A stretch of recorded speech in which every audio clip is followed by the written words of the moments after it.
And welcome, folks, to the latest and greatest from Step Brother Sports, part of the Hockey Podcast Network, and the Bills Mafia Buffalo fan-based platform. We're brought to you by Richbrow Brewing, located at 5 South 20th Street, Richmond's premier Buffalo Bills backers bar. Folks, we got a fun one in store for us tonight. Friends of the show here to join. Sean's out at the casino again. We got NHL regular season around the corner next week. We also are in the middle of some Thursday night football action. We got Bills Pats coming to us Sunday night football this week. We're in the whiteout uniforms. Lots of stuff to get on today. Shawnee B, give us a little update for where you're at right now once more. Yeah, well, I am here again at Harrah's, Caesar's property in Murphy, North Carolina, across the Georgia state border, so I can bet on games. I think I'm making it a new thing where I'm going to start coming here on like Wednesdays, Thursdays, and Fridays. And then when I get home, it's already the weekend. So it's like, it feels like I only work a couple of days, even though I'm still working at the casino. But I'll tell you what, I'm not super happy after having a decent day on betting baseball. The Rams decided to bend me over a little bit here in the first half. First half money line. Not super happy about that. I think last I checked, they're down 14-0. Was not expecting that. But they got a tutty. Nonetheless.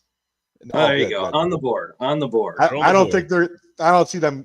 I think I have to be winning. So I don't think I'm going to be in a situation where they're going to be up at least one. But nonetheless, awesome to have you guys on the show, man. Long time coming for the captain. Yeah, buddy. We got some guests to introduce here. So the aforementioned captain that Sean just brought on, he is of the Sports Brew podcast, Mr. Justin Green. We are happy to have him joining the party with us tonight. I owe a lot of my podcasting experience as well as just some AV setup experience now to Justin, especially in the last show that we did at Richbrow. So I owe a lot of my skill to him. So thank you, sir. You'll get a bill for the consultation fee a little bit later, man. Don't worry. Oh, yeah. But who we also have here, old friend of mine, way back to our college days back at old Keuka College. Ran some D3 cross country together. And he is a professional heckler, mostly of us and all of our Bills and Buffalo fans. He'll always be just the thorn in my side because, hey, if you see his hoodie right now, Carolina Hurricanes. He's definitely not a bandwagoner. He's got some Hartford Whalers gear from way back in the day. So you don't call him a bandwagoner or a poser from when they beat the Sabres in the Cup in 2006. But again, welcome Kraig Connor to the show. Welcome both of you guys. Thank you, boys. Yeah. So this is awesome, man. Can I tell you how happy I am to be here for a cheers and flavorful beverages? Can I say beers? Am I allowed? Cheers and beers. Oh yeah. Yes. We're good for that. All right. We're good for that. Cheers and beers, friends. Yes. Not to mention your Iron Throne in the background there, Captain. I'm a Game of Thrones guy for sure. Yes.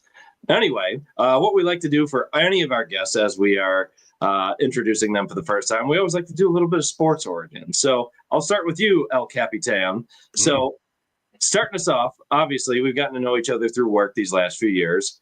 Easily one of my go-to spots to talk with anything sports or just shooting the breeze whenever we got a free opportunity. Again, take us down memory lane a little bit. Tell us some of your favorite sports memories and what got you into doing the Sports Brew podcast. All right. So I grew up watching ACC basketball with my mom. So that's my wheelhouse when it comes to college basketball. Well, ACC in the Big East, or, the remnants of the Big East at this point. But so I'm a Duke guy. I know a lot of people will hate on that. That's fine. My wife is from Charlottesville, so I have a soft spot for UVA, which is a lot of pain if you are familiar with UVA sports. But one of my favorite eras. Lots of it. Yeah, one of my favorite eras was Christian Laettner, Grant Hill, Bobby Hurley, that Duke team. That was a fun run, man. As a kid, that was glorious. It's glorious. I also work with a lot of UNC fans, and we have a lot of back and forth during college basketball season. I know people that are seeing this are like, is that a Green Bay hat and a Washington shirt? And as a matter of fact, it is. It is the team that I grew up with that I inherited from my family. I love Darryl Green, right? Joe Gibbs, that was awesome growing up. Late 80s, appreciating that. And then there was the team I picked for me. I loved Darryl Green, and I loved Brett Favre. And I still have one of my choice Reggie White jerseys that I'll break out every once in a while. Not obviously not Eagles Reggie White, Packers Reggie White. But I was football, going to say you won't have a Jets or Vikings Brett Favre jersey either. So no, none of that stuff. None of that stuff. No Jets Rodgers, no Steelers Rodgers, no Yinzer mode up in here. No, none of that.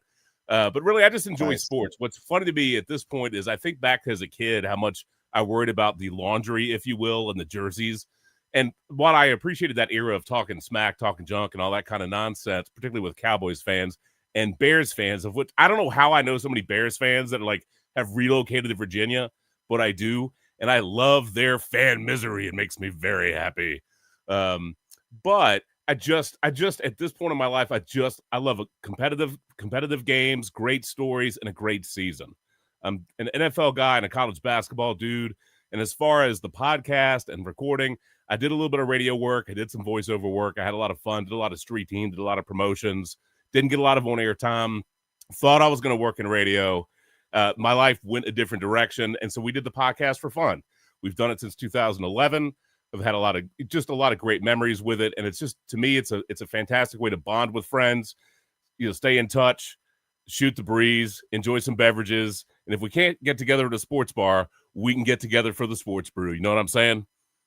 I know exactly right there, El Capitan. Thanks for going down memory lane with us there. Mm-hmm. So I appreciate that. And again, I've also appreciated my opportunities of being on said sports brew a few times in the past. I hope to get on another one in the future. So you're always welcome. I know we're a little bit late for you. Yeah, so I was going to say. Go ahead. Uh-oh. Did we lose Chris? There goes. He froze. He looks good. At least he has a good pose. He's coming back on. There he is. He's back on. Yep, Yankees score. Quick update. Yankees score in the fourth here.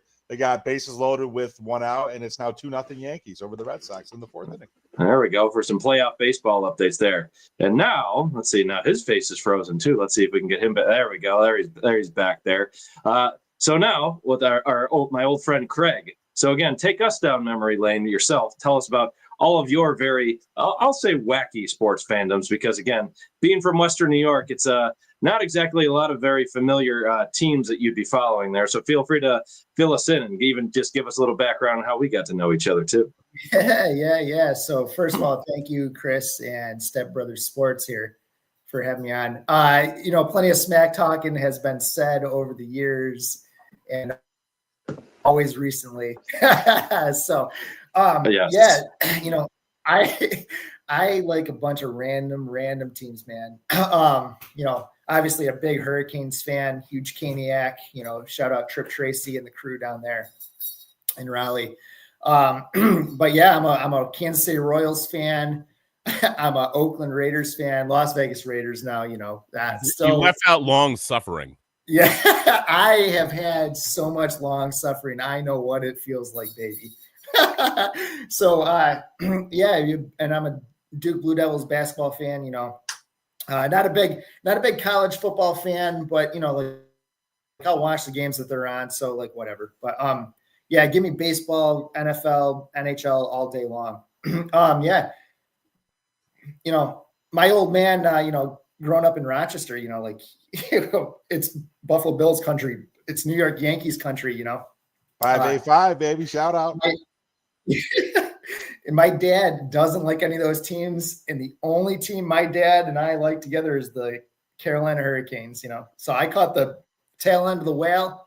I got to go to the old Civic Center. I saw the Whalers play. I saw them play in Buffalo a few times, the odd and stuff. But I've been a Hurricanes fan since they moved. I'll say my favorite memory so far, other than the Royals win the World Series, that's the, huge championship thing, baseball World Series is probably, number one.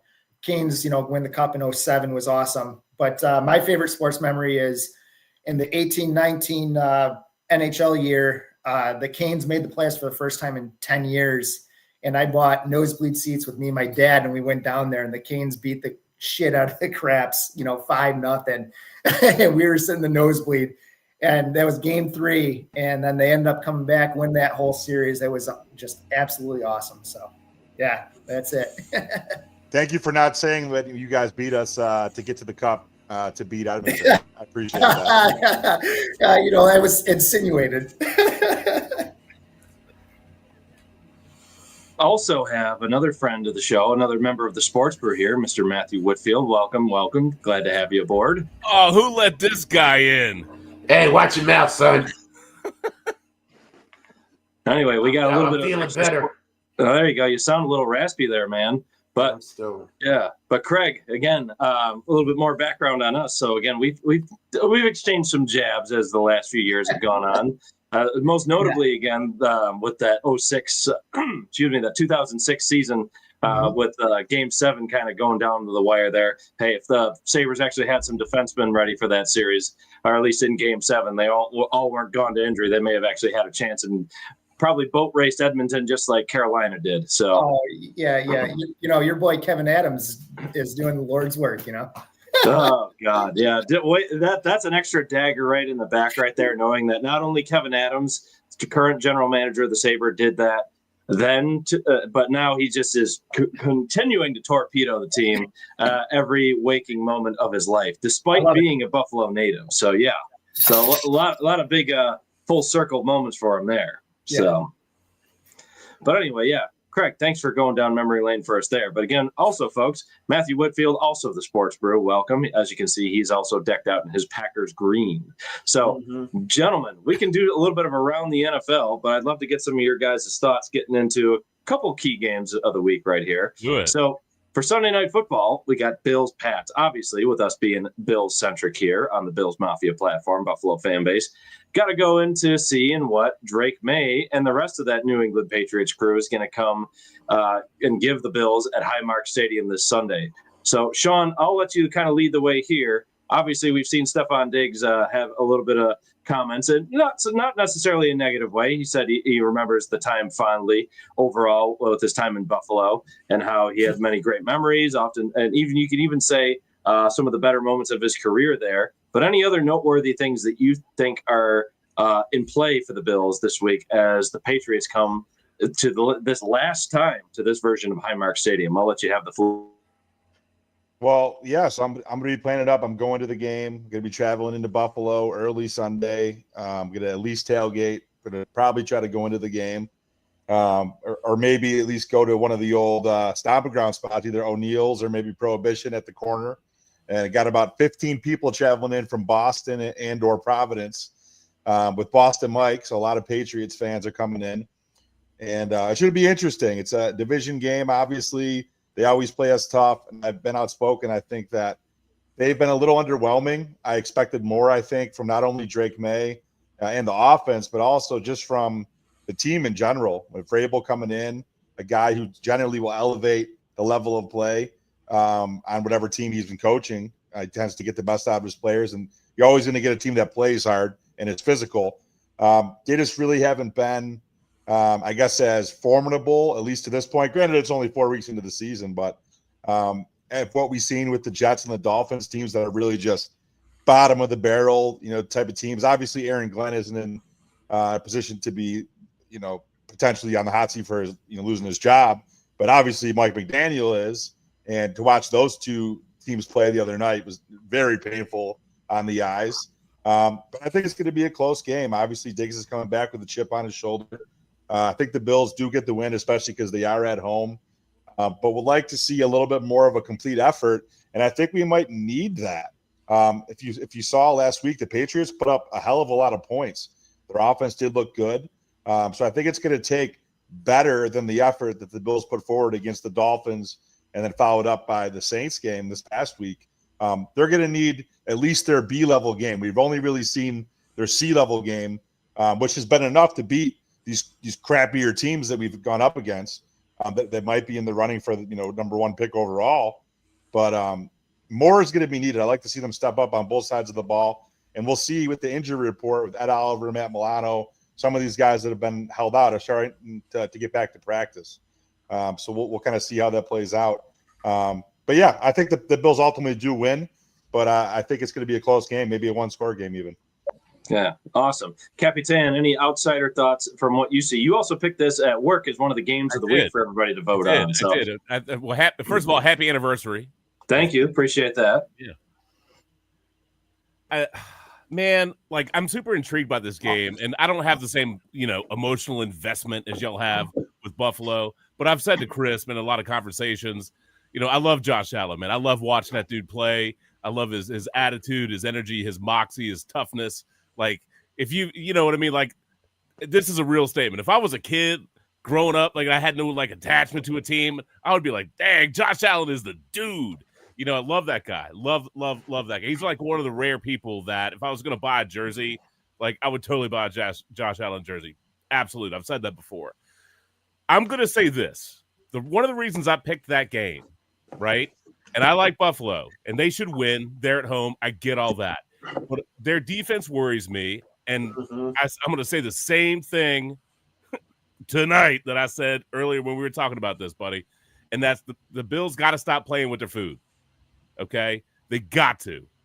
They screwed around with Miami. It's a division game. Like, I get that. And division games are different than other games. Always remember that. But the Saints weren't. And that game was far more dramatic than I expected. Right? I've got legitimate concerns about just game flow management, their defense. And while I don't think the Patriots are complete enough, I don't believe they have a deep enough roster. I don't believe they have the talent level. Sometimes teams play out of their mind. Sometimes they play up. And if the Bills play with their food, there's an opportunity space for New England. Okay?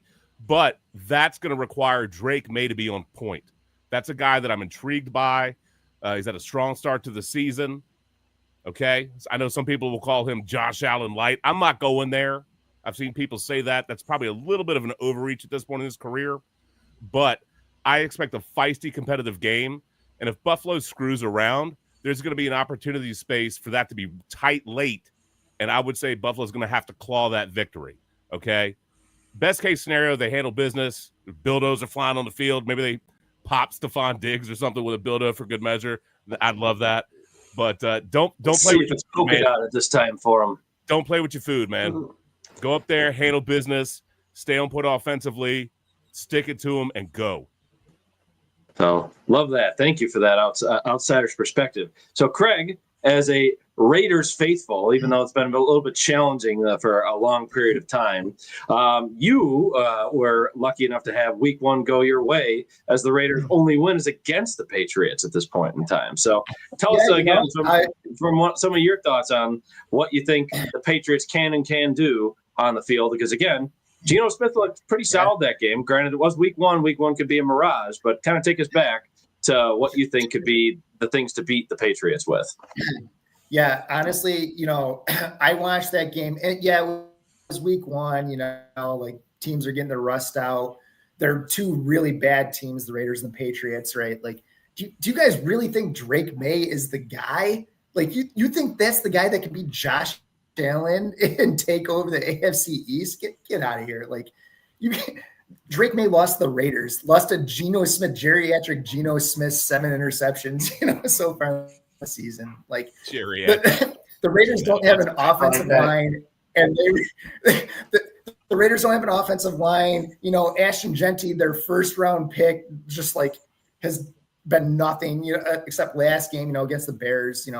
Honestly, like if the Bills lose this game, the Bills need to do some soul searching, right? I don't see this as any issue for the Bills whatsoever. Living here in Rochester, Western New York, I'm inundated with all the Bills news, like every radio station's, talking Bills, this, that, and, I have to listen to it. I have to deal with it, unfortunately, but well, there's only 2 radio stations. I was gonna say, you got WTR, I think you got 96.1 with Duffy up by you, I think. Yeah. Yeah. Let them back in the summer. They're good guys. So yeah, no, they're great, but I have to listen to it. So it's like, listening to all this, it's like there's no way. Honestly, again, yeah, if the Bills lose this game, there's got to be some soul searching. You can blame it on injuries, you can blame it on whatever. Like, does Josh fall asleep, or who's your guys' backup, Mitch Trubisky or whatever? Is he still with you guys? Yeah, so if he sees some time, then you got some issues. Yeah, right. Yeah, like heaven forbid, Allen gets hurt, right, and you guys put in Mitch, but like, honestly, the Patriots are not good, and all this talk of like Drake May could be the guy that can take the Patriots to the AFC East. That's just nonsense. I have nothing against Vrabel, nothing against Drake May, but they're just not the team. So that's my take. Even the dog is the take for that there too. We appreciate that. But just to give a little bit of fantasy perspective on that one, Mr. Fantasy Failhorn, Matthew Whitfield, any picks you think are kind of standing out to you there? Just because, again, Patriots are a little bit vulnerable on defense against the pass, and the Bills are obviously not exactly been so great against the run these last few weeks. Any real winners that are kind of standing out to you there? I mean, you always go with Josh Allen every day, every week. And especially the running backs again. I can't think of him. James Cook? Cook's a start. It's kind of hard to figure out which receiver, if you want to take a shot at somebody this week. I'm taking a shot with Keon Coleman. I think he's probably has the best chance of getting a touchdown or having a fair amount of yards after catches in this week. Not a lot of people with the Patriots for me. I mean, I would start Drake May, but yeah, I don't think you can start either one of the running backs because you don't know who's going to be toting the hot hand. Come on, it's going to be Ramondre. You know this, man. No, it's not. Shut up. Love that. Get some good banter between the sports brew and the Step Brothers here. So we're all here for it. But still, got to get some fantasy perspective on each of these two because, again, that's becoming a little bit part of what this show's having in the fall, especially with some football here in the fall. But moving on to some Washington Commanders. So they're trying to get off the schneid. Mostly who wants to talk about that? Got a few people there. Just to say the least. I got a couple of things, Chris Maz, actually. So if we can, just for a quick second. Sure. This is an interesting week. Both, I know we're going to talk some Raiders too. But the Commanders and Raiders, I saw not only for fantasy, but also in the sports betting world for this week. You see Jaden Daniels is coming back. Terry McLaurin is out, ruled out, as well as I think their starting guard. I also think the other receiver is out too. Was it Brown? He's out. Yeah. And then I saw from a Raiders perspective too, you have Max Crosby's banged up. Brock Bowers has a knee that's still lingering, may or may not play. Didn't practice today. So it's interesting when you start to talk about even just those two teams. And obviously the Bills we talked about with a lot of injuries going on. The fantasy implications, obviously, like just the betting. I was looking at the Raiders and the Commanders both have tricky matchups. Commanders against the Chargers, who kind of just laid an egg and cost me a bunch of money losing last week. Commanders getting Jaden back. And then, again, the Raiders, you just don't know what's going to, they have a tough game too, but they haven't really been scoring. So what do you guys think as far as, what's going to happen with who plays and how those games go? I'll let the geriatric Geno crew go first. Age of beauty, buddy. I'll smack talk the Colts, man. You think Daniel Jones, the guy, Daniel Jones. I mean, he sure don't look like it. I just want you to know he looks as best as he has. Okay, dude, he definitely. Indiana Jones is starting to show that he's something. Indiana Jones. I know. Yeah, I'm just saying, man. The Colts are my death pool, survivor pool pick of the week, man. I'm rolling Colts, buddy. Sorry, man. They should be. They should be. No. They should be. As a Raiders fan, I'm looking at this game. I'm like, wow. The Raiders should. The Raiders could be 3-1, right? Like they should have beat Washington, and they should have beat. They could have beat the Chargers, but they didn't. There was missed opportunities, and then. They definitely should have beat the Bears, but that blocked captain just kind of like going back and forth there. Yeah. Also, is there more blocked field goals this year than anything that I've ever seen at the end of the game? Feels like it. Like what is going on? Anyways, I'm looking at this game. I'm like, wow, this is just like a classic case of the Raiders not going to win this game. Geno's going to drop back and throw 2 interceptions minimum, take the over on his interceptions. If you want. Can you take a prop for that over 1.5 picks? That probably pays real well. Probably definitely a prop. Take it. Yeah. Like is Aiden O'Connell still the backup?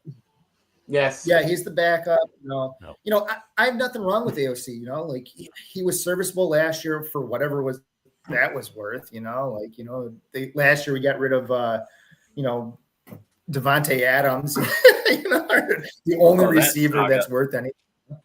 Yeah. But Crosby's banged up, Crosby deserves better, but yeah, there's no way the Raiders are going to beat the Colts, right? Like as much as I don't think Jones is the guy, and I don't think the Colts are really that good. The AFC South is garbage, right? CJ Stroud, we were talking about it earlier, he's complaining about being old, he's 24 or whatever, old. That offensive line is going to age him, I'll tell you that. Yeah, no kidding. Yeah, sure. But I think the Colts are probably going to win the AFC South, right? I don't have faith in Jacksonville. That's interesting because the two of them will be an interesting matchup when they get up against each other because Jacksonville's also sitting 3-1. Their defense looks a little spicy. I mean, you don't know what kind of Trevor Lawrence you're going to get week after week. So no, I mean, he's one of those weird dudes. They're picking the upset this weekend. I've seen a lot of people picking it. Yeah. All right, but so we'll pick the Raiders. Hey, there you go. If you want to bet Colts money line, you heard it from Craig here first. So well, hey, look, man, Xavier Howard went ahead and just retired, right? He didn't want any bit of the Raiders, man. I'm just saying. You can't top Vontae Amari Davis, Cooper. Amari Cooper. Come on, man. Yeah, he came back for like a week, man. And then he saw that offensive line. He's like, nah. I did enough drills. I'm out of here. Geriatric Gino, forget it. Yeah, he saw this interceptions Gino was throwing in practice. He's like, nah, I'm good. All right, so what's the deal with Genty and the stance, man? I saw somebody call it the Michael Myers stance. Yeah, I get that. I guess that's what he was doing in college. It is. Last week it worked, right? We had 3 touchdowns, right? So and 140 plus yards. He was plus. Yeah, I saw some crazy stat. He's got 110% yards after contact or something like that. The offensive line is just garbage. It's like they can figure that out. Maybe he can get something going. But man, right now it's looking like a waste of a pick. Oh, it's early yet, man. You got to give that some time, dude. I think he's the final. I'm already a hater. I'm already a big hater. You're already a hater. It's like week 5. How can you hate on that dude in week 5? Come on, man. Bills fans will know this is like when we drafted McGahee and Marshawn Lynch. Same thing. Go play for somebody else would be great. Or Fred Jackson, CJ Spiller, every single running back. God. You're going deep in the well, man. CJ Spiller, that's a throwback. Yeah, man. Fred Jackson. Yeah, Fred Jackson, legend of the game this week, by the way. So he'll be hyping up the crowd to start. Oh, very nice. Yeah, El Capitan, give us some Washington intel there as they go against the Chargers this week. Look, man, I like the Chargers. I do. Harbaugh has done a great job. I love Justin Herbert. That was the dude. In his draft, I so wanted Washington to take him. Didn't happen, obviously, and it's worked its way out. Jaden Daniels, man, JD5 is the deal. I really truly believe that he's got to stay on the field. I've heard plenty of Washington faithful just say Lisan El Gaib just because they've seen Dune enough and they think he's the guy. Yeah. Look, man, I don't San Diego. It's still to this day I say San Diego Chargers, man. It's like the Raiders with the Redskins too, and the Redskins. I know, I still call them the Redskins, man. I hate the Commander's name. Also, before we go any further with that, show up your shirt loud and proud right there because it says you survived the Daniel Snyder era. I survived I survived the Snyder era. Yeah, yes, 100%, man. I thought that was like a bonus that I had to deal with Dan Snyder for a quarter century of my life. And then I liked the team that had no owner, so I never had to worry about getting Dan Snydered. You know what I'm saying? I needed a little karmic balance on that. Look, I give props to the Giants, and maybe it's a little bit of an outlier with game 1 of Jackson Dart. That defense was on point, right? You got a fat man interception. You had some stuff going on. You had some tomfoolery, if you will, with the Chargers. Plus, they're traveling to the East Coast. I get all that. Disappointed with what they did. I really expected them to handle the Giants. You would think they're going to have a little bit of a bounce back, and Washington, quite frankly, although they don't have Joe Alt, that's a big person to be out for the Chargers, man. Okay, it is. As far as Washington, it's hard to really gauge where that team is. One of the things that's real about them is they are old, right? They are slow. And if you have the personnel and the packages and the play calling gravitas, right, to exploit what they don't do well, you can leverage speed against them. I love Wagner, man. But he's, 36? All right. 27. I mean, how does Atlanta get shut out by Carolina, right? And then that's how Washington plays Atlanta? Are you kidding me? So, yeah, their points were okay. Fine, it was Mariota in there, reasonably productive. But no McLaurin. JD5 maybe has a little bit of rust. We're going to see. I don't trust Washington's defense, okay? Schematically, it hasn't looked well. Lattimore hasn't lived up to the expectation. I'm not saying I would undo the trade, but Lattimore has not lived up to that. There's a lot of Uh-oh, we lost you for a second. I will Let's say see, this: it's kind of cool to be talking about Commanders and talking about the Commanders. Yes. Raiders The too. Bears? Yeah, the Bears. There you go. They had a lot of things break their way, okay? They caught lightning in a bottle. They went. But one of the things that is real is that in a post-Ron Rivera environment, and Ron Rivera left that cupboard bare, buddy, bare, okay? They have a lot of roster rebuilding to do. They've done a fair amount of – I think they've made some solid moves, bringing in Laramie Tunsil, et cetera, and they've tried to patch some things on the fly. But they're not deep. They're not fast. They've got a lot of age, and they have talent in spots, but it's inconsistent. So they have to hit. They have to control certain things offensively. You need JD5 to be on point, and not having McLaurin is a big issue for them. I love Debo. You're starting to see the other, not CMC, his brother. Why can't I think of his brother? Luke McCaffrey. Luke McCaffrey. You're starting to see him get a little bit of gloss, get a little bit of shine, and that's good for him. But Washington is just inconsistent, okay? Some people say it's a little bit of a homecoming for JD5. That's great. Both of those teams have obvious flaws. Both of those teams have injury issues. Both of those teams need a bounce back. So I have to hope that the return of JD5, right? Johnny number 5, I'm alive. I need JD5 to have that offense cooking to keep that defense off the field against the Chargers. If Harbaugh is smart, he's going to run it down their damn throat, okay? And they're going to exploit what that defensive scheme has looked like and what that defense brings to you on the speed, which is not enough, okay? They're going to exploit that, and I expect Harbaugh to do that. I would love for Washington to travel and win that game. I don't trust it unless JD5 is legit on point and that defense plays much better than they have over the course of this season. And that's one of those, you got to prove it to me, buddy. So slight lean to the Chargers, right? Slight lean. A lot of that is more about the offense, and I think they got to, I don't want to say embarrassed, but to travel to the East Coast and lose to Jackson Dart in game 1, come on, man. I know you lost Joe Alt. You got to do better than that. Right. And they know that. They're going to be at home. As an Omari and Hampton owner, to bring up the point about your defense, as an Omari and Hampton owner in several fantasy leagues that I'm in, I do hope he does run all over Washington. I hope he gets angled and runs in reverse. Happy anniversary, -8 yards and a fumble, just for good measure. And also, too, we should be rooting for both teams as Bills fans and Western New Yorkers that are watching the show right now. We're rooting for Washington. I mean, I know it's so early in the season, but Washington and the Raiders, we don't want to see the Colts or the Chargers win this game. And not to mention, friend of the show, Marcus Dowden, played for both coaches. How about that? Because obviously they were both on Seattle at one point with Dan Quinn before he was head coach. So, and he loves Pete Carroll. So, yeah, we're rooting for you guys. We most definitely are, even though. There you go. Yeah.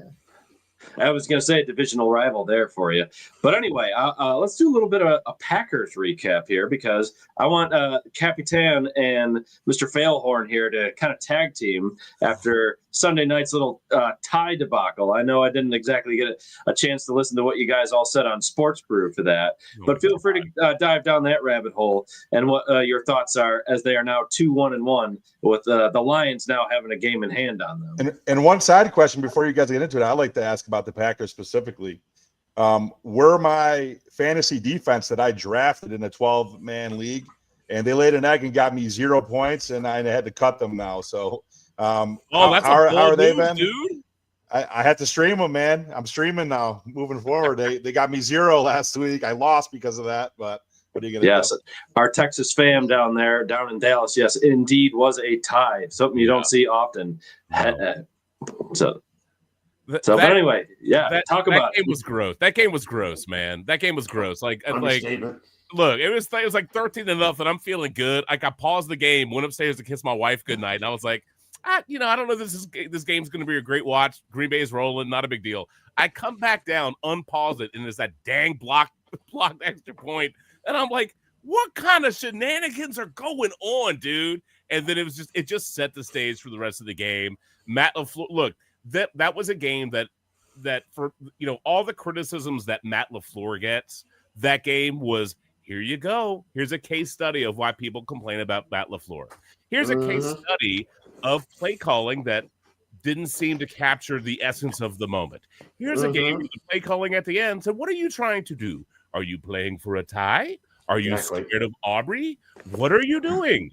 And you had moments. And look, you give Dallas credit because most people expected Green Bay to go down there. You expected Green Bay to go down there and dog walk them. You did. And if you tell me otherwise, I think you're lying.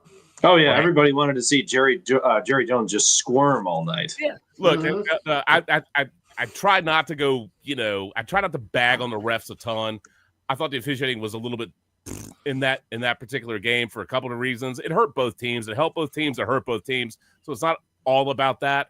But I hated the moment where I really thought that should have been intentional grounding. I thought that was lame. But that doesn't take away from some of the moments where both quarterbacks and both teams made tremendous clutch plays. Was it Turpin on the sideline deep late? Ridiculous. Okay? That one was wild. Yes. That one was filthy.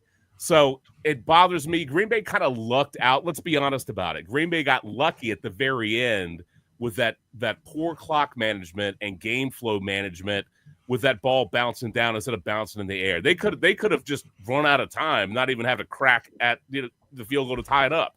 I didn't like how they handled a lot of stuff. I was disappointed in it. That game for a Green Bay person feels like a loss. If you're a Dallas fan, it's not a win, but it feels much better than I think anybody that's a Packers fan feels. A true moral victory, if there ever was one. Kinda. I mean, Pickens was ridiculous. That was obscene. And I really hated the sequence when you're closing out the first half when Dallas had scored and then Jordan Love gets stripped, fumbles it, and then Dallas, you know what I mean? Like that game turned really quickly. Yeah, again, you give some credit to Dallas. They could have gotten dog walked. Their defense has been a dumpster fire for most of the season. I think they're first in yards per game and last in on offense and last in yards per game given up, on defense. Like that's a tough road to hoe, buddy. So they showed up. Maybe they got a little bit of officiating inconsistency, but kudos to them. Dak had a great game. Pickens had a great game. And for Green Bay to start the season, whooping up on Detroit, getting Washington on a short week, handling business, right? You're feeling really good. And then the Cleveland game goes south. You had what I called a brain farve, right? With Jordan Love throwing that pick, setting up Cleveland coming back and winning that. You had a block kick in that one too. I had a pause. The Dallas game is concern. Cleveland game, I'll let that go. But when you do what you do against Dallas and Detroit goes and kicks Cleveland's ass, you have to go, okay, what we thought we had in Green Bay maybe is not what we have in Green Bay. So they need this week 5 bye. They got to figure this out and get to work because at the moment, the advantages we believed they had, I don't know that they have. They don't. Yeah, I was going to say that tie feels like a loss, buddy. Yeah. Right. Week 6, you got the Bengals same argument you made before about the Panthers and the Falcons game. Mm-hmm. Very much so. I mean, they're going to look for that Bengal game to be their get right game. I mean, because everybody sees the way they're playing. I mean, Jamar Chase on the sideline just very much looking checked out. Browning lost whatever magic he had a couple of years ago. That season is already just down the drain for them. I mean, you hate to see that, obviously, but I mean, again, us being biased, of course, towards Buffalo. I mean, you're glad to see them just kind of fade away, just because I'm sure you're very no longer a threat. Of the Bengals fans suffering right now. I mean, they've also gone through a fair share of suffering. I mean, several Joe Burrow injuries. I mean, they lost So a nice. Super Bowl in recent memories. I mean, It's at so the same nice to time, not have to worry about them, though. Yes. Because I mean, we're we'll definitely see, scared but- of them, let's be honest. Oh, yeah. Especially after Paving the playoff way game. for Mr. Say it Rogers. again. I said paving the way for Mr. Rogers in that We'll division. see. Oh yeah, We'll the see. Yinzer squad. Yeah, Yinzer squad is rolling at the moment, but who Yeah. knows? Yeah. Maybe Dylan Gabriel is going to be legit, man. Watch out for Cleveland, buddy. Hey, can't forget Mr. QB3 over there either. So, Miming all up and down. Yeah, he might need Oh to my mime. He might need to mime a whole case of STFU down there. Just saying. He might need to mime a new job. something. He'll get a something. crack down at there. Yeah. But love these outside takes just because, again, it gives a lot more perspective in the Buffalo market. There's a ton of Bills and Buffalo area content creators. So we're just doing our best to make sure that you get different perspectives. Other people obviously now are much more familiar with the Bills as opposed to what they were in the drought, just being an afterthought, butt end of everybody's jokes of the NFL. So it's like, yes, they're relevant, but it's important to know that like other people watching them have different opinions besides like, everybody's farting sunshine and rainbows around here just for what the Bills can do this season or any season beyond. I gotta fart some rainbows. Hold on, I'm just kidding. But still, delicious. Hey, there you go.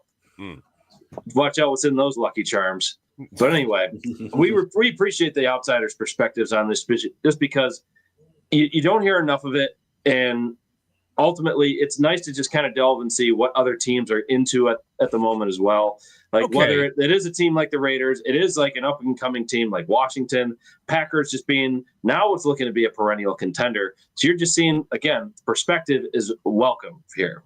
All right, Chris, let's cut to the chase. Which team is the Buffalo Bills' main threat? I mean, the Ravens are trending down. Lamar's got a hammy problem. Their defense is a dumpster fire. The Chiefs, maybe they start to figure this out with Xavier Worthy coming back and Rashee Rice coming back. But, like, who is it then? You know, the Bengals are done. Write them off. Jake Browning is not saving that season. That's done so, man. You know, it's not like they're going to trade for Russell Wilson or Jameis Winston, and all of a sudden the Bengals are going to be fun to watch, right? So at this point, realistically, I know your defense is a concern, but let's be honest. Who is the threat to the Bills in the AFC that you legit have to worry about? I'll go right away. Sean McDermott's defensive schemes in the playoffs. Yeah. I was going to say, there's nobody to stop the Bills from getting the 1 seed at this point. But the Chiefs are going to be there at some point. They're going to right the ship and get their guys back, and they have history against us. So that's what we're worried about. But at least we'll have the 1 seed, it's looking like, which is nice. Craig, what do you think? I see you chomping at the bit there. I mean, until you guys beat the Chiefs, right? Like it's got to be them. You know, in the AFC West, I don't trust Justin Herbert. I don't trust Jim Harbaugh to take down the Chiefs. You know, like that's just not going to happen. The Chiefs will right the ship, and until you guys take them down in the AFC Championship game, you know, that's got to be it, right? I would love to say the Raiders would be your guys' main competition to play. It's too early. It's too early. Too early. It's too early. I tell you, next year, Denver is sneaky. Yeah. Denver is sneaky. Oh, get out of here, Bo Nix. Are you kidding me? Get out of but here. Denver is a defense, dude. Denver is a legit defense. Denver is a defense. Don't be surprised if they beat Philly this weekend. Oh, I don't know if I'm playing that game yet. The Chargers are definitely I'll be surprised. Give the Chargers one more season. I think they're going to be a problem. Yeah. Yes. As for Bo Nix, I know Craig is kind of poo-pooing the idea of that, but again, slowly but you. What did Bo do to you, buddy? Come on, man. He's just a suffering I'm a Raiders fan. I can never talk good about these guys.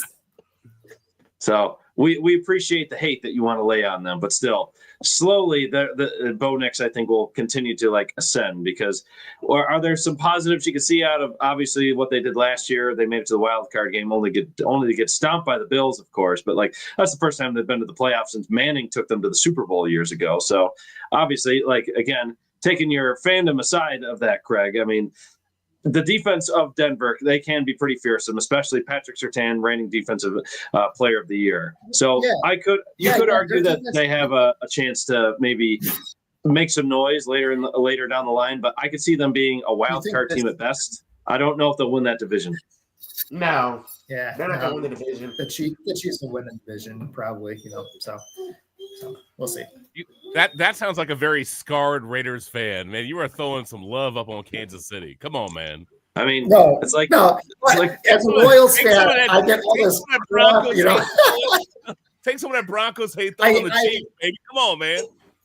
Did he say Royals? Yeah. You know, if I had to pick anybody, being a Royals fan, they're across the parking lot. What am I supposed to do? You know, I still hate them. you know, random topic jump. I actually went to a game in Kansas City. I have a Kansas City Royals ball. I did a student congress in high school. It just flew out there. Stayed in Topeka, Kansas, and went to a Royals game. That was a good time, man. That's a pretty stadium. Anyway, one of the best until they move it. Right. Let's take a quick pause right here. We're gonna get a word from one of our sponsors, and that would be DraftKings Sportsbook. So, NFL fans, what's your favorite touchdown? For me, it's the next one, because DraftKings Sportsbook, an official sports betting partner of the NFL, every touchdown can bring you closer to cashing in. So, from the first touchdown score to anytime touchdown props or the thrill of live in-game betting, every snap is loaded with opportunities. So here's some betting lines for some of our games to look at for the weekend. As you can see right now, we have current Thursday night football action playing at the moment. 49ers up 17-7. They are now favored by minus 6.5 to kind of take that one home. Money line minus 475. So that one's not exactly a good bet right there. Honestly, a close one. Craig, you might be giving your Raiders a little bit of some schneid there. Like they're plus 250, so they're not exactly out of the woods yet. And then as for the Bills, as they're playing New England on Sunday night, they are minus 440 on the money line. They are favored by 8.5. But then also going back to the Raiders, Colts are favored by 7. But again, anything can happen on any given Sunday here. Like we said before, Green Bay, they're on the bye. Washington, 2.5-point dogs, but they're going to the West Coast. So 2.5, that's a toss-up right there. And honestly, I think those tackles being gone is going to have a huge impact on the outcome of that game. But to further kind of go along with our ad read here, here's the best part. Bet just $5 and your bet wins. You'll get $200 in bonus bets instantly. So keep all that in mind as we are leading into week 5 of NFL action. But before we continue, a couple quick things as our call to action goes. Your team hitting pay dirt pays out to you. So download the DraftKings Sportsbook app and call it and use code THPN. That's code THPN to turn $5 into $200 in bonus bets. And if your bet wins, that will get you that big payday there. So in partnership with DraftKings, the crown is yours. And the disclaimer, gambling problem, call 1-800-GAMBLER in New York. Call 877-8-HOPE-NY or text HOPE-NY 467-369 in Connecticut. Help is available for problem gambling. Call 888-789-7777 or visit ccpg.org. Please play responsibly on behalf of Boot Hill Casino and Resort in Kansas. Fees may apply in Illinois. Age 21 plus, and eligibility varies by jurisdiction. Void in Ontario. Bet must win to receive the reward. Minimum minus 500 odds required. Bonus bets expire 7 days after issuance. For additional terms and responsible gaming resources, see dkng.co/audio. And now, back to our regularly scheduled programming. Anyway, let's shift gears a little bit because, again, as we always like to remind everybody, we were a hockey show first, thanks to us being now a part of the Hockey Podcast Network. And then also to our nearly 1,000 viewers tuning in, thank you for sticking with us here, doing a little bit of around the NFL action for us. But we got NHL action of the regular season coming next week, starting with a whole slate of games. The Buffalo Sabres open up against the New York Rangers next Thursday night. Our very own SV the Don, Shawnee V, he will be there as a member of the media, being able to cover the game. So I know you're looking forward to that opportunity, Sean. But to take us down a little bit of a rabbit hole, what we've seen for the preseason so far, the Sabres will wrap up their preseason tomorrow night, going against Pittsburgh on the road, looking like they'll probably start a mostly AHL squad. So kind of tell us a little bit about that. And then to come up later down the line, folks, we have Craig to talk a little bit about, obviously, his aforementioned Carolina Hurricanes and what they had this offseason and what we can expect for this season to come. Also, side note, for those watching Thursday Night Football, big update. Mac Jones is down on the field after a big hit. So, yikes. Niner he was game. hurt. He was hurt. Yes, yikes. Anyway, Sean, tell us a little bit about what we're seeing in Saberland. Yeah, so really excited. Like I said, not only am I going to get a chance to come to Sunday Night Football against the Patsies, I'm also going to get to go to the home opener in the Sabres' first game Thursday downtown at KeyBank Center. And yeah, man, the teams look pretty good. Kind of a mixed bag of results in terms of, just like the game scores. But they've looked better. The one thing that I'm slightly concerned about is in this past game yesterday, Kesselring went out. He started the game. He was playing with Dahlin on the top pair. I think Owen Power had the night off yesterday. And so be interesting to see, make sure there's no kind of lingering effects and see what might be ailing him. For the most part, Lindy Ruff has said that he expects everybody for them, to be healthy to start the season. Bowen Byron has been held out. He looks good to go. The whole complement of forwards are there. And I think one of the biggest surprises, aside from the play of Josh Norris, who is really awesome, as well as Tage Thompson, they're scoring a bunch.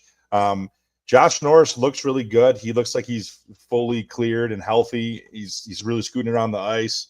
He's setting up plays. He scored 2 goals in the game last night, setting up Tage. Benson's looked really good, setting up Tage a couple times. So that looks to be a really dynamic first line. It's going to be a legit, well-balanced, first forward line for the Sabres. And the other kind of a big surprise for me, beside my accurate prediction of Josh Doan, who will be, I think, prominently featured in a lot of situations and can bring some scoring prowess to the bottom 6. He also is playing net front on the second unit power play. So that's nice to see as the other kind of key addition in the J.J. Peterka trade. But also Murka, our guy, the guy that we predicted correctly to be the Sabres' first-round pick in the most recent draft. He's still hanging around, and there's some discussions about, is he going to play in Rochester? Are they going to send him back to junior? Or, which I think might be the best option for him, is to see if he could go play in college somewhere and step up his level of competition a little bit more. He doesn't really have anything else to prove in junior. So that decision is going to be made in the next day or next couple days where he's going to play out the season. There's obviously some benefits for him to play in Rochester, play pro, but I mean, I think that college could be like a perfect way to anchor some good college team's defense, to still be able to dominate physically. But I like what I've seen overall from the Sabres in the preseason. I have an article coming out on the WUFO website. If it might already be out, I have to check with Coach Mookie. But I like the Sabres' chances as a couple national publications, Chris, and I'll let you talk about that. It's becoming more and more trendy over the last couple of weeks to have the Sabres be a playoff team this year, which I've been saying all along. I like the new balance of this team to be more defensively sound and responsible. I'm sure we're giving away a little bit of scoring prowess, but for a more defensive sounded, forward group and a better core 6 defensemen in front of whoever the goalie is going to be. UPL is banged up right now, but they have 3 goalies that should be able to be competent. And yeah, I like their chances of I think our projection is 92 points in a year that the Atlantic could be weaker than most years. That could put them in.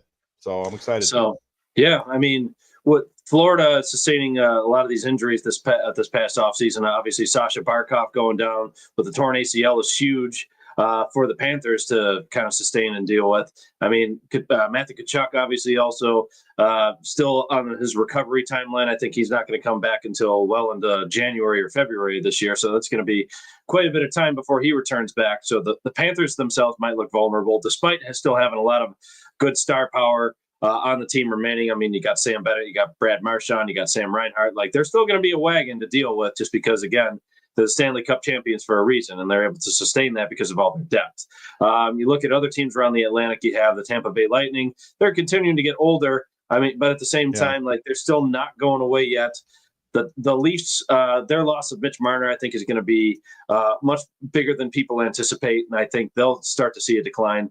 Boston, obviously, many people are pegging to be one of the worst teams in the Atlantic Division this year, so I'll be curious to see how they'll fare, despite having some familiar faces on their squad with Casey Middlestat And why am I drawing a blank on him? He was one of our guys we traded at the deadline, defenseman. Oh my God. Clifton, Connor Clifton. You always forget him. No, Connor Clifton went to Pittsburgh. It was the other guy. Oh shoot. Oh my God. He was oh my God. Why am I drawing a blank? It'll come back to me later. Anyway, there's a couple familiar faces on there, but still, Atlantic looking wide open for once.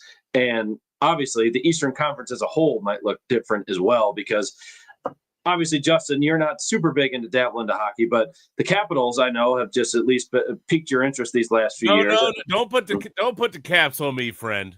My question is very simply this: as somebody that is hockey homeless, I'm hockey homeless. You've scared me away from the Sabres. I can't root for them, apparently. Yes, I've told you plenty about that. You told me don't do this to yourself. But as a hockey homeless person, what should I do? What should I be looking for this year? Honestly, I'll let Craig take the floor, because I think Craig has a great team for you, honestly. Seriously. Let's go. Hurricanes. Before, I let him take the floor. They are genuinely a fun team. Their crowd and atmosphere is fantastic. Everything about their game day experience is awesome. So I'll let him kind of take it from there. So tell us about the Canes and their off season, their acquisitions. They've had quite a few. First of all, I'm going to give a little shout out here to Alexander Nikishin and my boy, Freddie Anderson. It's their birthdays today, so happy birthday, boys. Happy birthday. They're never going to There we go. Whatever. They might. You never know. You never know. We got over 1,000 viewers watching, and they very well could be one of them.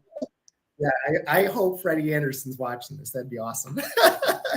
So, the Hurricanes, man, we've had some rough goes in the Eastern Conference Finals, but Roddy's been taking us there. He's been getting us to the playoffs. 8 straight years now.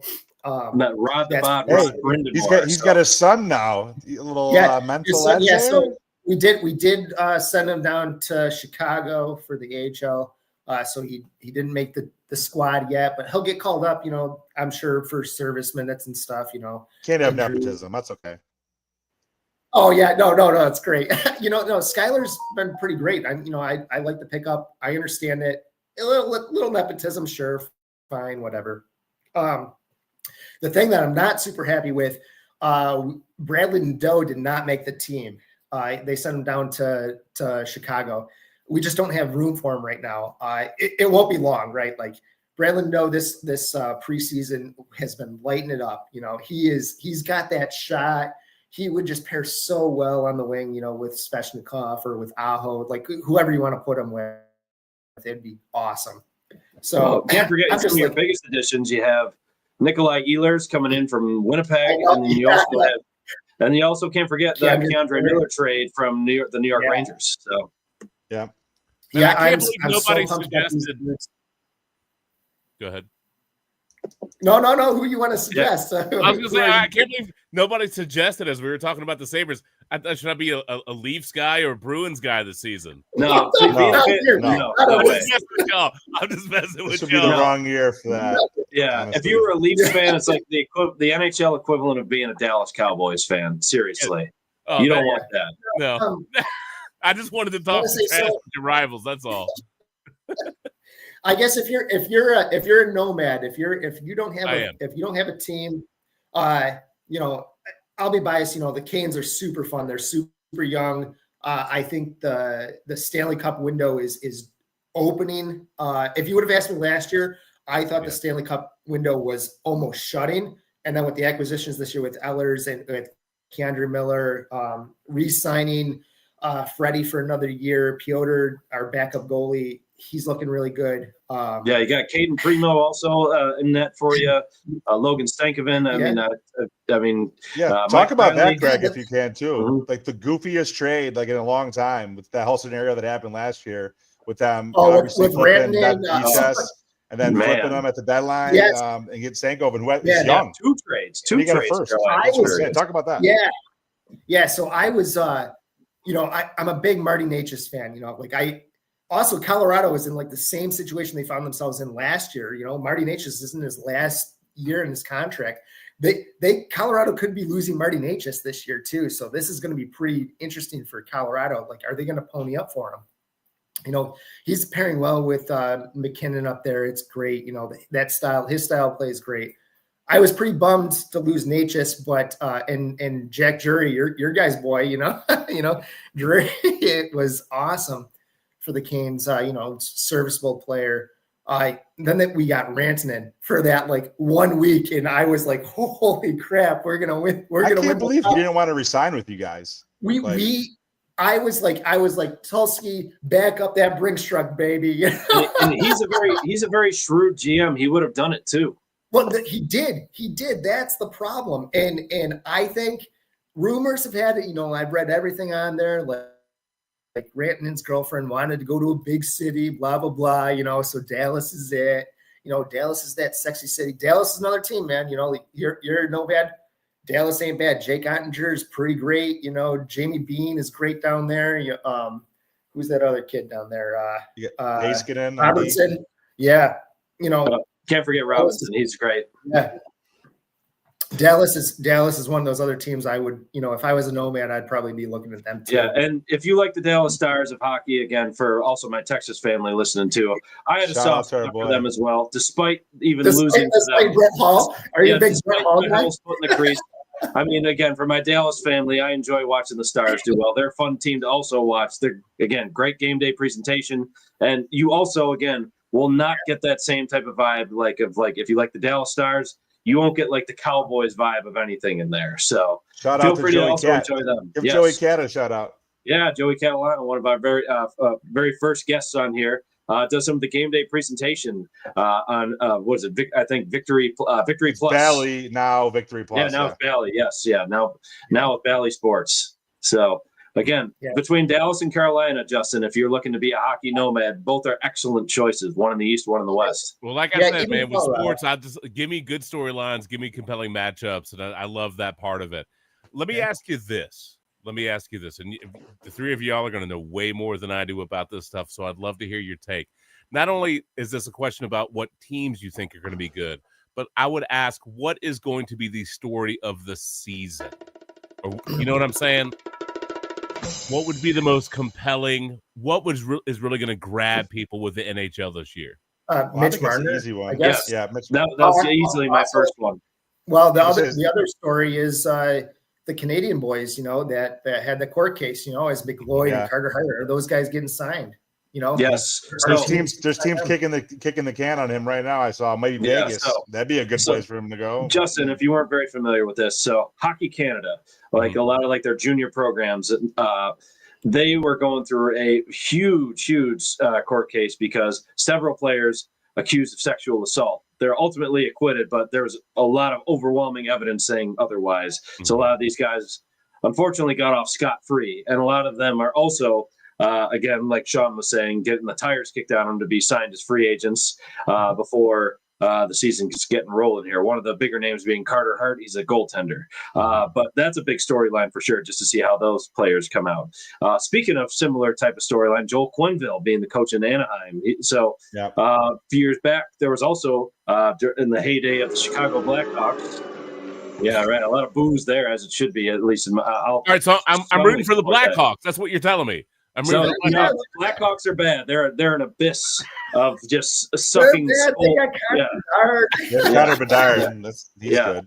But. Yeah, he everybody thinks he's the next coming of Connor McDavid, but I'm just not. I don't know about that anymore. He hasn't shown much so far. It's only his second, third year, but. Joel Quenneville, he also kind of oversaw potentially some shady business going on, and then also, unfortunately, some sexual assault or sexual misconduct allegations from one of the assistant coaches, and everybody just kind of let it happen. So, but him being back for the first time after being suspended and just kind of being told more or less like, hey, you've gotten more like some sensitivity training, you've done all the things you should be doing just to prepare yourself to get back into the league. That's a problem with the NHL in a lot of cases. It's still very much like a good old boys club, and so in some of the worst ways, they get in their own way for letting themselves grow. Whereas the NFL, like, they embrace that change. They embrace wanting to like open up different opportunities and things like that. But the NHL, young new coaches, from the tree, a lot of the same old recycled coaches. Like I said, Joel Quenneville being one of them. But Craig also mentioned Mitch Marner. and we talked about him earlier just a moment ago. He was on the Maple Leafs. Awesome, amazing goal scorer, easily a point a game player, if not more. The Maple Leafs themselves, they've had some playoff, let's just say, difficulties just making it out of the first round, even just getting to the second round. And a lot of they have a lot of all-star offensive players too. Defense and goaltending often doesn't hold up for them, but a lot of times these offensive juggernauts of Austin Matthews, William Nylander, and Mitch Marner, for that matter, they just don't show up in the playoffs for them in the opportune moments. And Mitch Marner, his contract expired, and he went to Vegas, and they're considered to be ones that are also kind of a juggernaut. They won the last few years. I think it was 2-3 years ago they beat Florida in the finals. Yeah. Either way, Jack Eichel was able to hoist that cup. A little. I wouldn't call that as much of a dagger anymore because he kind of showed his true colors for who he was on his way out of Buffalo. But still, Mitch Marner going to the Vegas Golden Knights, they've been ones to kind of circumvent a lot of salary cap stuff just because they use long-term injured reserve, which is like their quick ticket for not paying their players and being able to bring in more elite talent just through the regular season up until this past year.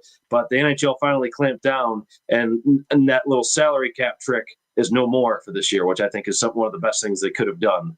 But that'll be a storyline for sure to see how Mitch Marner does on Vegas, because Vegas is still a great team in the West, even to this point. Just to kind of give you a little bit of background on all that stuff, Justin. But Yeah, that's a lot. Yeah, I do got a good one. Anything else, or Sean? Yeah, I do have a positive one for you, Captain. Yeah. So, and I know Chris kind of alluded to it earlier about why you wanted to stay away from us. And I'm not. This is not me being a homer. This is just like, again, this is national people, not just myself saying this. The Sabres are currently marred in the longest playoff drought in NHL history. It's on 14 seasons. We continuously go back and forth with the Jets for the longest streak. Like, so the NFL seasons, and then we the tie Jets them. have the Bills beat by 3 months, only just by nature of the fact that the NFL season ends sooner. Right. Look, y'all need to get some of Jaromir Jagr's teammates, man. Isn't that streak like 45 seasons or something obscene? It's crazy, man. It's crazy. But to that point about the Sabres not being a homer, like they did something different with the build of their team. They're going away from like an outside perimeter finesse type of game, try to like go hard to the net and have, like, defend better and try to just play better defensively.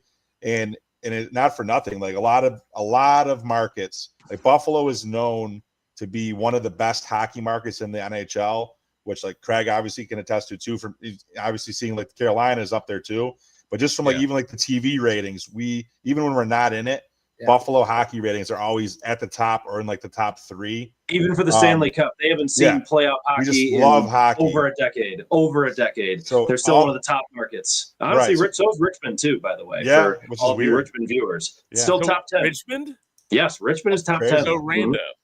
But for them to make it, helps for them to make it though, man. I'm telling you, like all the national teams of even other teams, other fans of other teams and other teams, they want to see Buffalo as like a true hockey market back in the playoffs. So I think if they were to break that streak and just kind of relieve the pressure, I'm not saying that we have to win a cup, but just get to the playoffs, man. I think a lot of people around the league will be happy. Like Florida won in an opening round series just to get the schneid off of you. Right. Who get cares? the monkey off their back. That's what we're looking for. I think that'd be a huge story for the league.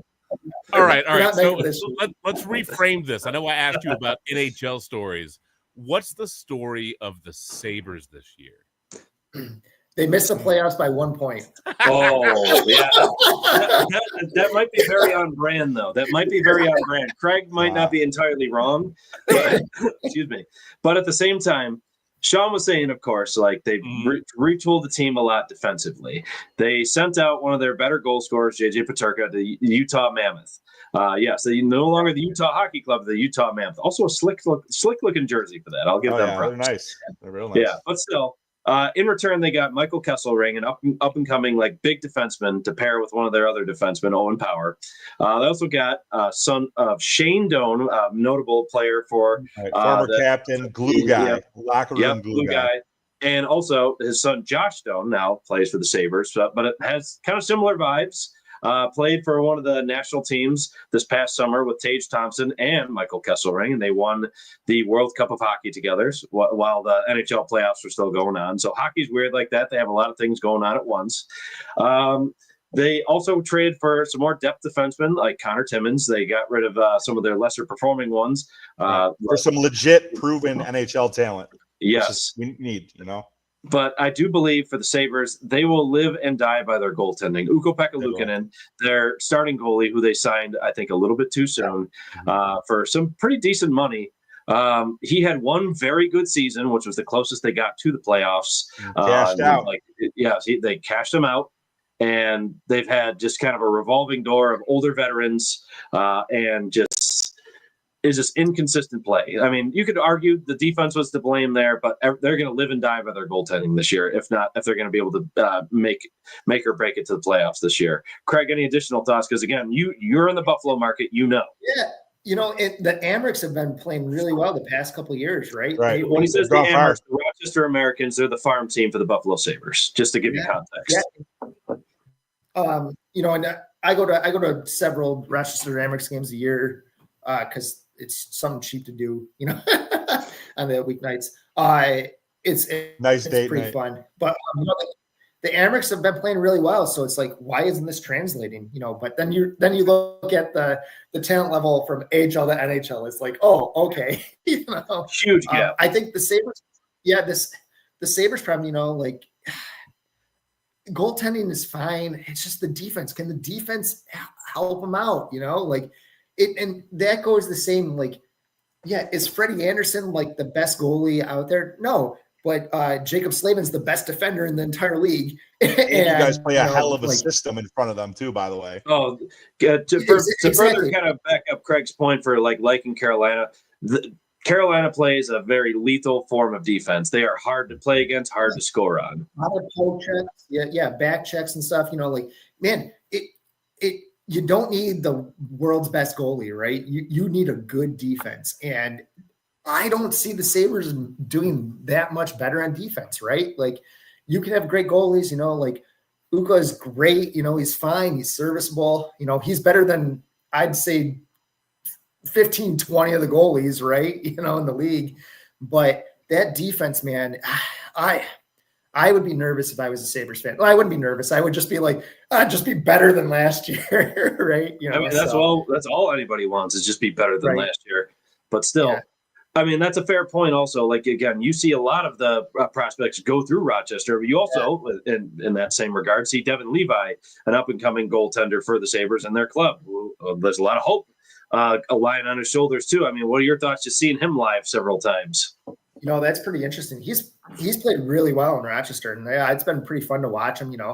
He plays great. But again, that the offense in AHL is not the same as facing Ovi, right? You take the slap shot from Ovi and that dot over there, that left-hand dot, right? But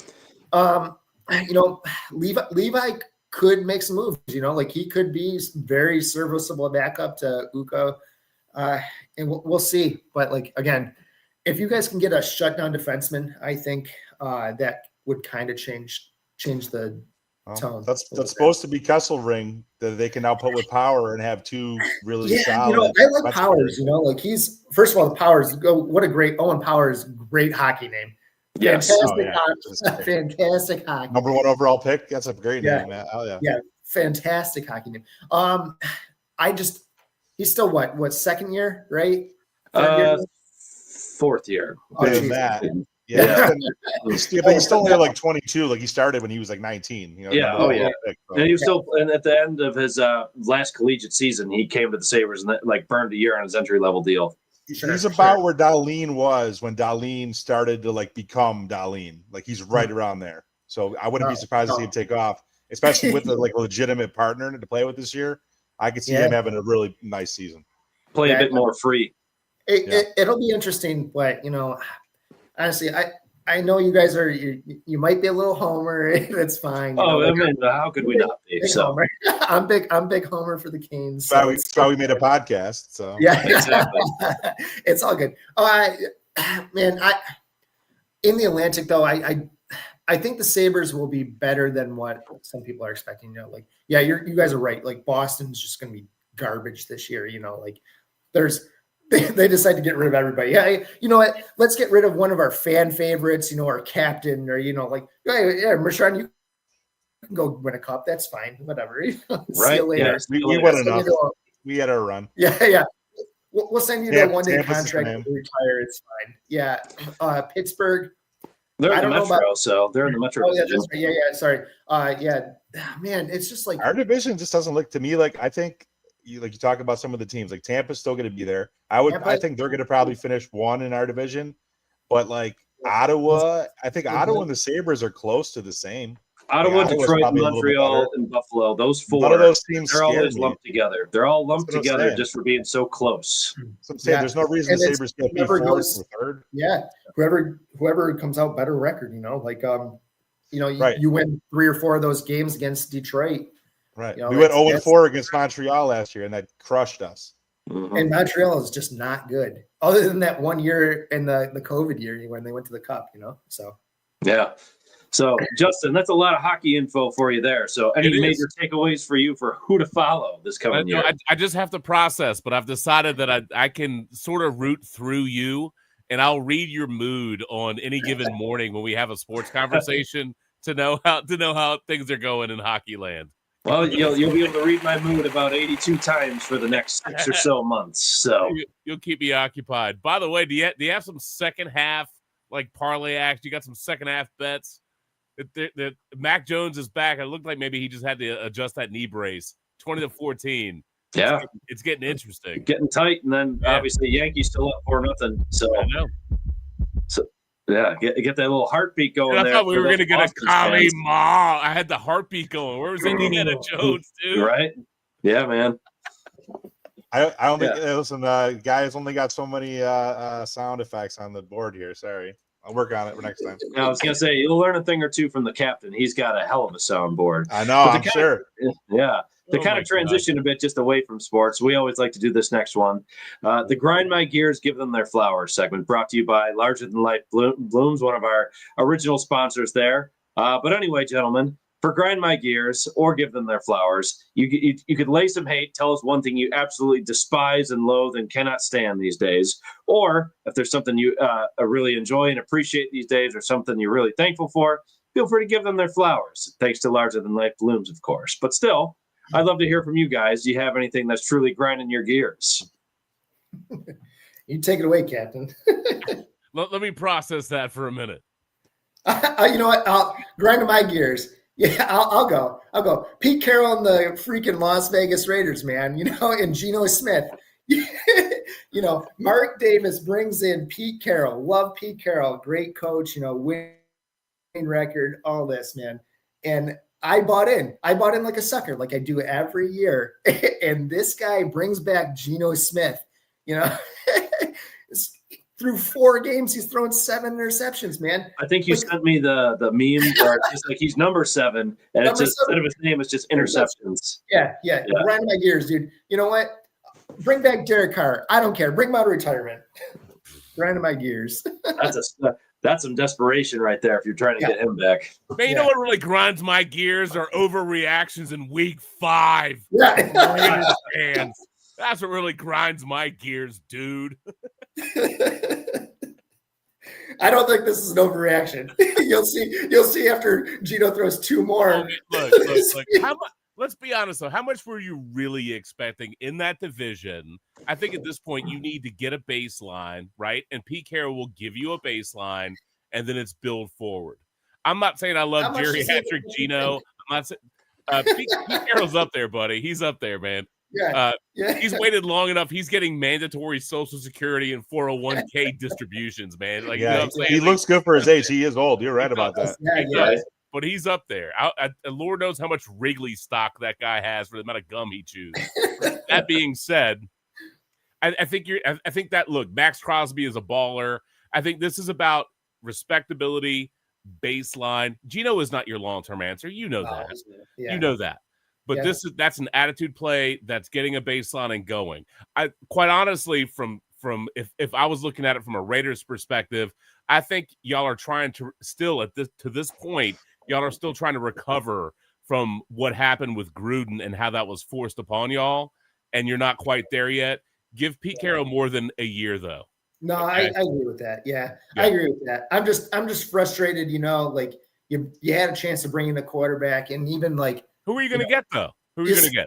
Say what you want. Like, why not give the kid a shot? Why don't you give Shador a shot? Right? Like, you had a chance to draft him, and he dropped the millionth. Shador? That's what you would have rather done? I would take. Yeah, why not? When he's in the why not? You had him like chance to go to the 4th round, right? You need a quarterback, right? You think AOC? You think he's not as good as AOC? You kidding me? Like, I would have given him a shot, man. Well, I got one. If that was my, that's fair. All right? Like, if it was my shot, give the kid a shot, man. What's he got to lose? First of all, so shout out. You mentioned Gruden. I saw that earlier today. Gruden won his recount, whatever the vote was against the league, and Goodell 7-0 this time. So shout out to him. You know what I would do if I were you guys? You might be in a good position to draft a quarterback. I really like that Sellers from South Carolina. Get a nice little dual threat guy in the mold of a Josh Allen. That's the thing. The Raiders have never fully committed to drafting a guy high since Derek and develop him. Right. Yeah. Well, we had Janikowski. We picked him number 1 overall. I was going to say, if you could take a kicker in the first, right? Marcus Russell. No. The question is, what punter is coming out next year that deserves to be? Maybe it's probably some guy that plays like rugby in Australia. Just bring Marquette King back. He was good. Yeah, dude, man. Yeah, he got ran out of town by Gruden. Yeah. So, gentlemen, any gears to grind for you? Otherwise, though, it could be sports related or not. I always love to hear anything, just even outside of that realm. Honestly, I'll tell you what, man. I'm gonna give y'all some flowers because I've had a good time tonight. I'm not salty enough hanging out and talking sports for me to really have some gears to grind, man. You know what I'm saying? This has been a good time. I've enjoyed it. I've enjoyed my Coronas and my frosty beverages. So it's been fun. So I'm not feeling hostile, rage-faced, or angry. So I'm just going to give y'all some flowers. It's been a good time. Yeah, well, thank you, El Capitan. We always appreciate thank you, Captain. For sure. So I would also have to agree. I have no axe to grind this week, of course. As far as some flowers go, again, I didn't think this one through too much. Sean, anything that comes to your mind? I have just a quick one. Mine are usually in like my travels for work. I have a beef right now with Southwest, who charged me for like 10 flights. They ran my credit card 10 times and didn't give me a confirmation number. So I've got 8 of them taken off my card. There's still 2 of them remaining, which I have to wait 5 business days or 7 business days, whatever it is, to try to get those last charges removed. But other than that, no, flowers to you, Chris, for setting up our show. We have a live show, shameless plug, next week, or what it'll be, next at the end of next week, coming to Buffalo, then driving directly to Richmond to do the live show with Chris in person at Rich Brow. So thank you for setting that up. It's going to be a blast. Yeah, thank you for that. Now, speaking of that, I do have some flowers to give, of course. So speaking of aforementioned sponsor, Rich Brow, I want to give them their flowers, of course. Again, shameless, I know, but at the same time, we've had to readjust the schedule a few times, not only from our end of things, but then also adjusting to Tyler Dunn's schedule. He'll be our guest for next week, of course, on golongtd.com. But still, I appreciate them and their flexibility on that because they're obviously a brewery and a business establishment having to kind of navigate through other people and opportunities for their social calendar and for their events that they're trying to do. So again, big shout out to Hank and the folks at Sports Brew for being able to work with us and making sure we get the best possible event we can, because our event we had with Tim Graham back in August was a hell of a time. We hope to continue to do that going forward with the partnership. So any other thoughts with that, gentlemen, as we start to wind things down? We have about just over 1,100 viewers. We appreciate y'all tuning in and listen to our banter here, of course, whether it was on the hockey side of things or from football. So any closing thoughts, gentlemen, as we watch the rest of this Yankee game as well as this Thursday night football matchup? I just want to say, Chris, and thanks for having me. all the smack talk. And I'm happy to smack talk anytime you guys need it. Oh yeah, we know you're good for it, Craig. We know you're good for it, Craig. So yeah, anybody that needs some smack talk in your life, you hit me up. I'll smack talk. Yeah, and Captain, thank you for that. Yeah, Captain, give yourself a shameless plug for how people can tune into the Sports Brew. Man, keywords are sports and brew. If you like beer, if you like shenanigans, if you like stupidity, if you like ball busting, you'll probably like us. Football centric. We're pretty heavy in football. I'm a hockey nomad. Apparently, Chris is going to teach me all about the Sabres and making fun of the Maple Leafs and the Bruins this year, so we can suffer together on random work mornings. Also, I want to dedicate this. I do want to dedicate this to the Boston Red Sox. It's a little early. The game's not over, but oh no, take two. There you go. Top 9, 1 out. That's better. Oh, no outs, man on. Okay. Got a chance. Yeah, there you go. I heard that one loud and clear. Good. That's what they got to finish this off. But go Yanks. Yeah. Oh wow. All right, bro. Yeah, I was gonna say I'll always be glad to see most Boston franchises just fail in the worst way, and I obviously hope that the Bills can make the same thing happen for the Patriots on Sunday. Shawnee V, any parting thoughts? No, the only thing is a shout out to a friend of the show, family, Cindy, always here, always showing love. Everybody who's on, you got almost 1,200 people on. Guys, we're always here for you. We do really this for you, for the fan base. Feel free to, shout out any questions you have, comments. We'll always be happy to not sidetrack the show, but we'll always read any questions that you guys have, whether it be about the Bills, the Sabres, fantasy football, any topics you want to go down within reason. We will always shout you out. So I'd like to see some more viewer engagement if we can moving forward.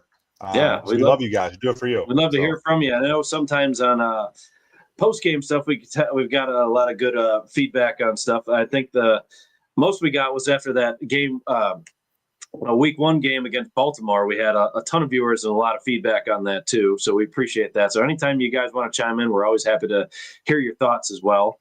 But a couple things on the pipeline, as we talked about before, we had mentioned the Tyler Dunn Show coming next week. He's joining us remotely, of course. We can't wait for that. I know some sports proof friends may be also coming there to join as well, so you might see them. But again, down in downtown Richmond, you can find Rich Brow Brewing right across the street from the Edgar Allan Poe Museum. But then furthermore, next week, we got a little bit of a doubleheader week for you. While Sean is covering the Sabres, we are looking to have our Yinzer friends, Jenna Harner and her husband, Mike DeFabo of The Athletic, coming to join and talk some Pittsburgh Steelers, Pittsburgh Penguins, maybe a little bit of Pirates sprinkled in there as well. So a lot of stuff coming down the pipeline for us. Yep, you have mandatory Pirates just because of Sean, of course, and on me by association of that too. But still, a lot of great things on the pipeline coming down for Step Brother Sports. We hope you get to tune in. And for everybody else, again, wherever you are watching, as always, let's go Buffalo. As much as it makes these two Buffalo cringe on the bottom. So y'all take care. Have a good evening. All right, I'm going to go smash the table in my backyard for you, man. I'm hyped. There we go. Love the enthusiasm. All right, y'all take care. Thanks, Bye, Chris. fellas. Thank you, Sean. Appreciate it. It was